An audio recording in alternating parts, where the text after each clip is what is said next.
Welcome back, Techniques and Procedures students. It's your instructor, Kathy Spahn. This week we will talk about quality assurance and proofreading. Have you ever sent out something of importance to someone that maybe had a mistake on it, and after you sent it you realized there was a mistake? Maybe you misspelled something or missed a punctuation mark or forgot to capitalize a word. How did that make you feel?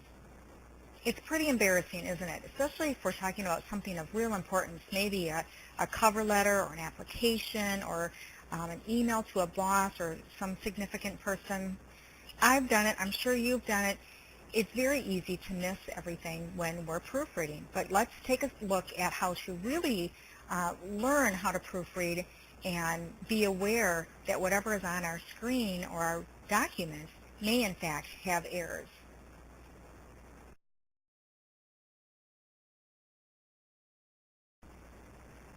To get us started, let's get our brains looking at different types of proofreading errors that we might see.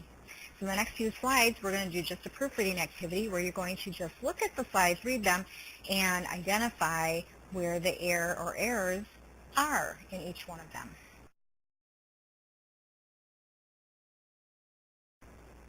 And here's our first quiz item, number 1.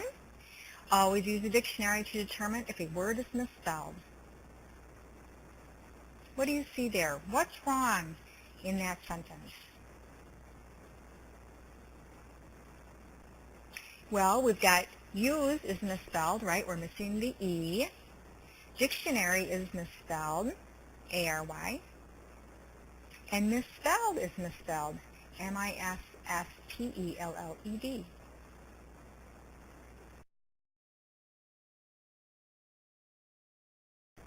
Quiz item number 2. Find the errors in this sentence. With Thanksgiving fast approaching on November 23rd, our warm Indian summer weather will soon be gone. Have you found a few things there? For this one, obviously Thanksgiving should be capitalized, right? It's a holiday. How about November 23rd? RD. Remember, in our numbers unit, we learned that if it was the 23rd of November, we could do the RD, those ordinal numbers. But because the number comes after the month, no RD. So that should be taken out. Indian should be capitalized. Weather is the wrong weather here. Those are homonyms. Sound alike, spelled differently, and mean different things.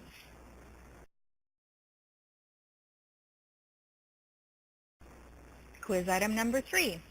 Kathy Spahn, our instructor, will attend the AHDI meeting in November. How about this one? Well, after instructor, we need another comma, right? It's a non-essential appositive, restates who I am, should be set off with commas. So Kathy Spahn, comma, our instructor, comma, will attend the AHDI meeting. Look at that meeting. Is that spelled right? M-E-E-T-I-N-G, right? Let's look at the next one.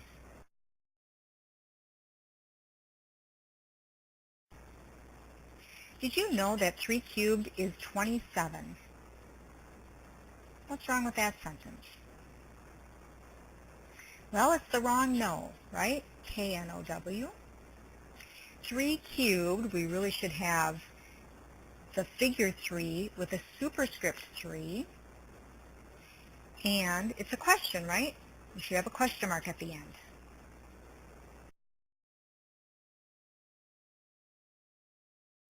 Here's our last quiz item. Congratulations on your attainment of the RMT. Is there anything wrong with that one? What do you think?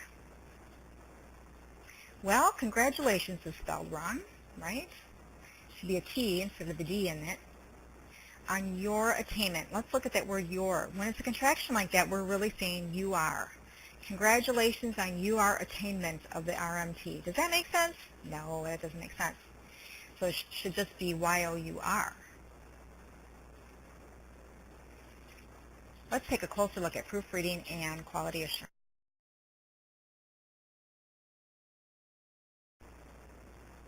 Proofreading does require a lot of discipline. It's very easy to assume that every document that's on our computer screen or that's been printed out is completely free of errors. but we really do have to look at every document as though it does have errors, especially if we're talking about speech recognized files. You're going to get a chance to proofread a speech recognized type of document for your assignments this week. And it's very hard for our brains to wrap around the fact that what's in front of us on the computer screen may in fact not be correct. So we have to really assume that every document has errors in it. And many errors are not recognized, not due to ignorance or carelessness, but to a phenomenon of not seeing an error, either because A, the work is too familiar to us, or B, it's completely unfamiliar. So think about all the things that you're learning right now in your studies. Many of medical terms and all of this is very unfamiliar to you, and you wouldn't really know if there's an error. That's why you need to look it up, right? On the other hand, have you ever noticed that something that maybe you type over and over again, you start having errors in it? That's because it's so familiar to us that we really glaze over it, and we get so comfortable with it that we don't realize we're making errors. So those are two main reasons why we might have errors in our documents.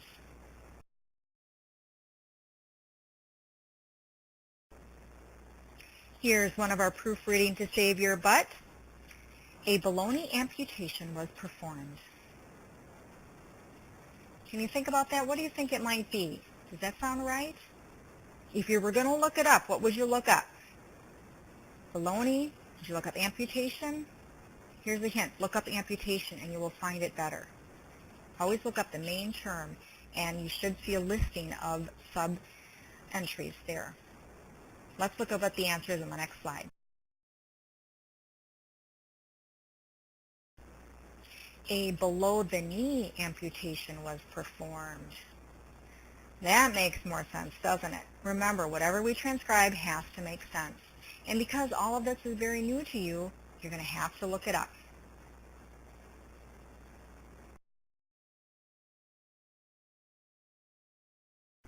Here's another proofreading to save your butt. He had a couple days of a muffled sensation in his left ear.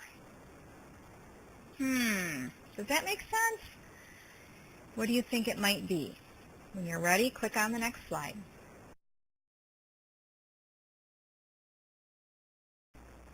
He had a couple days of a muffled sensation in his left ear.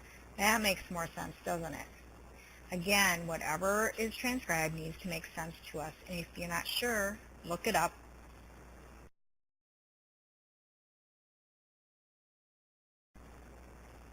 And here's another one. This one is on a medical term, and it's a little bit more difficult. See if you can figure it out. Echocardiogram shows a large patent foraminal valley. What's wrong with that? Well, if you haven't had a lot of medical terminology, you might think that this is right. Or you might do a little research on the heart. Let's look at the next slide to see what's wrong. And the answer? Echocardiogram shows a large patent foraminal valley. So foraminal valley, like it was on the first slide, sounds very close to foraminal valley, doesn't it? And again, with this information being unfamiliar to you, you might not know. So you need to look it up. And I also included here just the definition of what a foraminal valley is for your own information.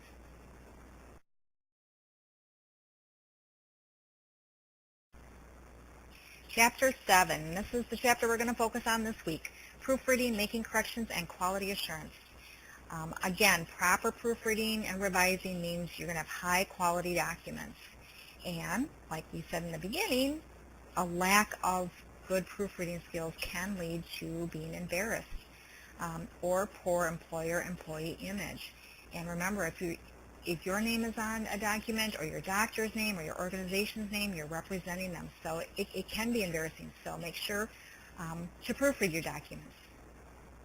Proper proofreading also tells others that you can work without supervision. And if you're one of the students in the class who would really like to work at home someday on your own independently, you have to prove that you're an independent worker and that everything that leaves your desk is of very high quality. So that just instills these good skills in you to make sure you have good quality documents.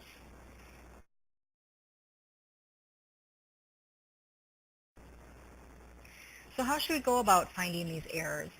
Well, the first step is right on your screen when you're transcribing or creating a document, proofread it as you go. Many of these questions can be done easily right away on the spot. Some time-consuming proofreading can wait until the end, and you might decide to go through and kind of highlight things that you need to look up if you want to do it that way. Word has a very nice find and replace feature, so if you have the same common error throughout a document, you can very quickly find those errors and replace it with the correct information.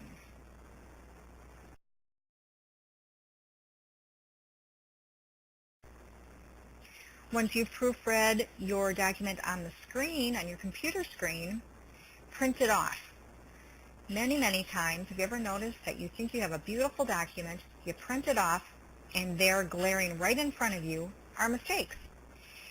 Sometimes it's just that actually proofreading on a hard copy helps us to find errors. For some reasons, it's sometimes hard to find them on the screen. Now, realize that if you are working in a transcription setting, more than likely you will not be able to print your documents. There are no printers. They go directly through the internet or however you're getting your work, and they go right into the transcription department, maybe uploaded into a medical record. So you may not have the ability to print out all your documents to look at. So take advantage of that now when you're at MATC, because you can do that. But when you're on the job, many times you have to rely on your on-screen proofreading. If you're transcribing and you have an issue and you can't understand something, listen ahead. Sometimes that problem will come up again and maybe be more understandable. So don't spend a lot of time if you're stuck right away. It might come up later in the dictation. But again, make sure you flag it so you know to go back and change that if you need to. And as always, use your spell checker, but don't depend on it. Don't rely on it, because there's many, many times when your spell checker won't catch your errors.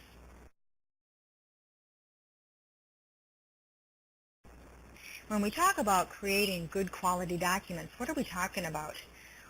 What is accurate? According to what? Well, according to the rules of grammar and punctuation, all the things we're learning in this class.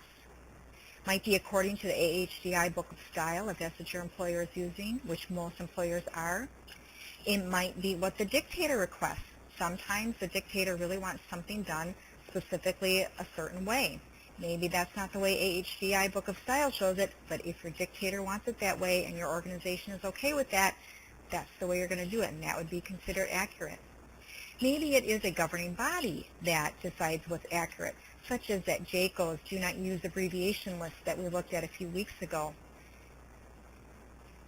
It's great if you can develop a relationship and a procedure with the dictator to call attention to these accuracy items, such as maybe the dictator will spell out difficult words or strange words or new words for you.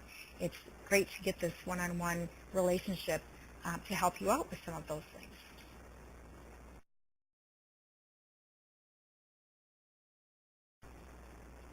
Regarding spelling errors, obviously we are going to consult the dictionary whenever we have even the slightest inkling that something might be spelled wrong. Spell checkers don't contain medical entries unless you've customized or added them to your spell check system, and I'm sure you've already figured this out. Many employers do give their employees electronic spell checkers with the medical terms in them, and you can understand why. Sound-alike words are not differentiated with our spell check system, so be careful about that. It doesn't know the difference between patients and patients, or there, and there, it's and it's, and there's many, many of these sound-alike words that our spell checker won't necessarily find for us.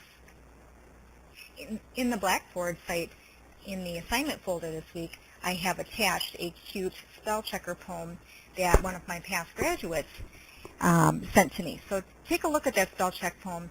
It might take you a few minutes to figure out exactly what it's saying, but when you do, I think you'll understand. And it made it through the spell checker, so it must be right. Isn't that right? Be careful of your spell check. Not always accurate. And it won't always catch all of our mistakes.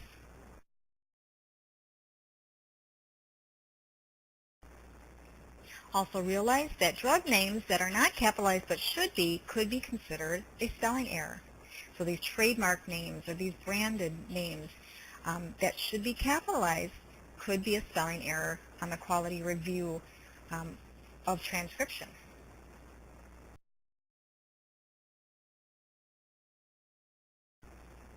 And I've attached a link here to a cute YouTube video that just shows two gentlemen who quit their jobs and went around the United States finding funny typos. So check it out, click on the link, and it will open it up for you to view.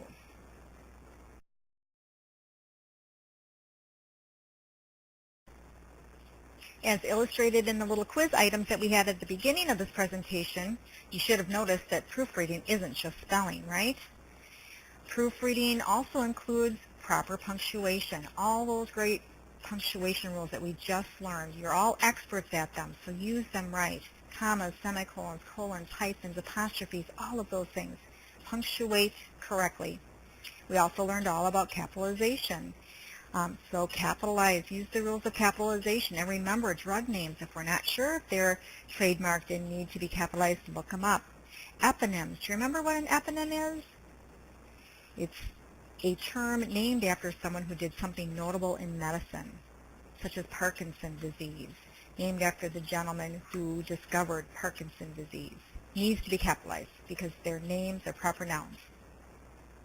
Proofreading also determines number style, and we went through all of those rules too, and those are things that you want to just keep referencing back on that AHDI book of style about all the number rules and styles, as well as abbreviations and symbols. We talked about those also. So proofreading is all of these things together. It's not just spelling. So obviously with all of these specific items that are shown on this slide, spell check isn't going to find those, right?